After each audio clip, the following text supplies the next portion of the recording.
জয় গুরু। ঠাকুরের আচরণ চরণে আমার শতকোটি প্রণাম।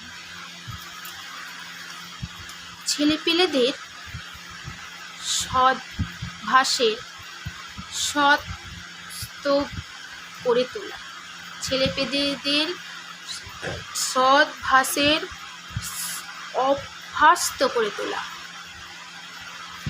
সৎ অভ্যাসগুলিতে ছেলেপেলেদের ছেলেবেলা থেকে অভ্যাস করে তুলতে হয়। সেটা মা নিজে করে তাদের মধ্যে সঞ্চারিত করে দেবে। সৎ অভ্যাস মা নিজে করে তাদের মধ্যে কি করবে? সঞ্চারিত করে দেবে। তখন ঠিক করে না দিলে বড় হলে ছেলেপেলে বেহাতি হয়ে যায়।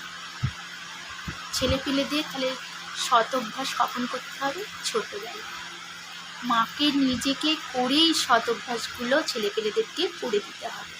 আর সৎ অভ্যাসগুলো ছোটোবেলায় যদি আমরা ছেলেপেলেদের না করে দিতে পারি, তাহলে বড় হলে ছেলেপেলেরা কী হবে? আমাদের বেহাতি হয়ে যাবে।